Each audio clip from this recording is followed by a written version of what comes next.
అందరికీ నమస్కారం. ఈరోజు వినిపిస్తున్న కథ పేరు రహస్యం. ఈ కథ రాసిన వారు పొన్నాడ సత్యప్రకాశరావు గారు. ఇక కథ విందామా? మీ పిల్లలు చాలా నెమ్మదిరా, ఈ కాలం పిల్లల్లా లేనే లేరు అన్నారు శంకరం బాబాయ్. బీటెక్ చదువుతున్న శశికాంత్ సుమలను చూస్తూ నేను నవ్వి ఊరుకున్నాను. శంకరం బాబాయ్ మా స్వగ్రామంలోనే ఉంటారు. వయసు 80 పైనే. బాధ్యతలన్నీ తీరిపోయాయి. పిల్లలు మంచి స్థానాల్లోనే ఉన్నారు. పొలం పుట్ర ఉన్నాయి. కౌలుకి ఇవ్వకుండా తనే స్వయంగా వ్యవసాయ పనులు చూసుకుంటారు. పాతకాలం మనిషి. పట్టణ పద్ధతులు నచ్చవు. అందుకే పొలం కౌలుకి ఇచ్చేసి తమ దగ్గరికి వచ్చేయమని పిల్లలు అడుగుతున్నా వెళ్లకుండా పిన్నితో పాటే డాబా ఇంటిలోనే ఉంటున్నారు.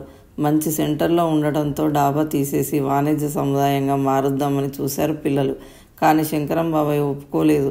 నేను ఇంకా ఎంతో కాలం ఉండను, నా తర్వాత మీ ఇష్టం వచ్చినట్లు చేసుకోండి అనడంతో ఊరుకున్నారు. మనవరాలికి మంచి సంబంధం చూడడానికి ఎవరినో కలవాలని ఉదయమే వచ్చారు శంకరం బాబాయ్. మామూలుగా ఎప్పుడూ ఒకరితో ఒకరు తిట్టుకుంటూ గొడవ పడే పిల్లలు ఆయన రాకతో బుద్ధిమంతుల్లా ఉన్నారు. ఆయన వచ్చే ముందే నాకు ఇచ్చిన మాటను నిలబెట్టుకుంటూ ఈ మధ్య ఒకరికొకరు అనుకోవడం చాలా తగ్గింది. కానీ సమయం వస్తే ఇద్దరు రెచ్చిపోతారు. ఇంతలో బాబాయ్ సెల్ మోగింది. తీసి ఎవరితోనో మాట్లాడారు. ఏం బాబాయ్, ఇంకా పాత ఫోనే వాడుతున్నావా అడిగాను. ఒరేయ్, ఒకప్పుడు మామూలు ఫోన్ ఉండేది మా ఊళ్ళో. మొదట్లో డాక్టర్ గారింట్లో ఒకటి, మా ఇంటిలో ఒకటి, పోస్ట్ ఆఫీస్లో ఒకటి ఉండేవి. సెల్ ఫోన్లు వచ్చినా నేను చాలా కాలం తీసుకోలేదు. ప్రయాణాలలో ఉపయోగపడుతుందని మాత్రమే దీన్ని తీసుకున్నాను. ఫోన్ ప్రయోజనం మాట్లాడుకోవడమే కదా, దానికి ఇది ఉపయోగపడుతుంది. మా మనవడు స్మార్ట్ ఫోన్ కొని ఇచ్చాడు. అది ఎప్పుడైనా పిల్లలను చూస్తూ మాట్లాడుకోవడానికి వాడతాను. నా వరకు ఈ మార్పు చాలు అన్నారు. అంతే, అలాగే మాట్లాడతాను.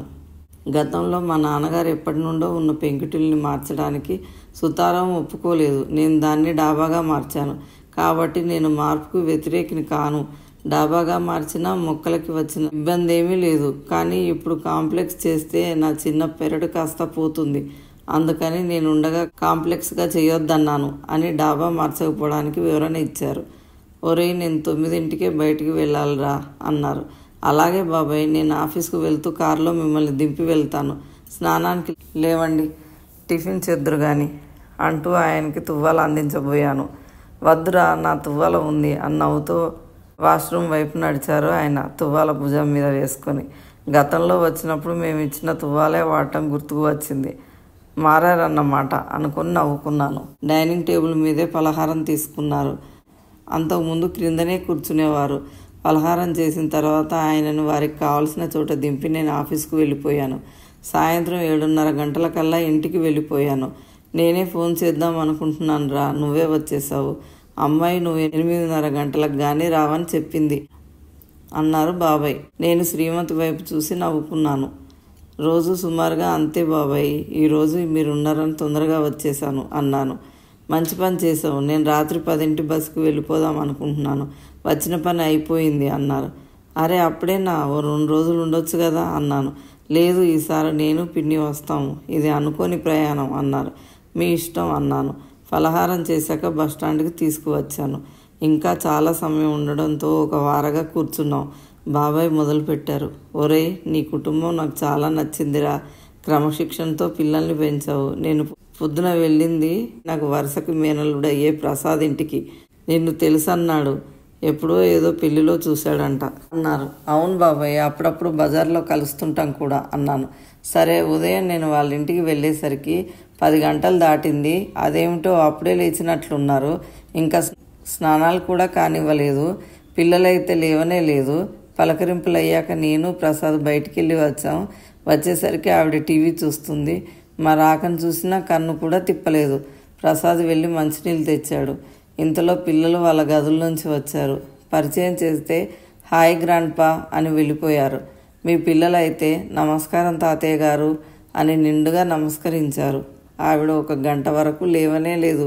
తర్వాత లేచి భోజనాలు వడ్డించింది. పిల్లల్ని పిలిస్తే వచ్చి కంచాలు పట్టుకుని ఎవరి గదిలోకి వాళ్ళు వెళ్ళిపోయారు. పరుపు మీద కూర్చునే తిన్నారు. అన్నం పరబ్రహ్మ స్వరూపం అన్న తలంపే ఎక్కడా కనబడలేదు. మీ ఇంట్లో మళ్ళీ అందరూ డైనింగ్ టేబుల్ దగ్గర తినడమే లేదు అన్నారు. నేను మౌనం వహించాను.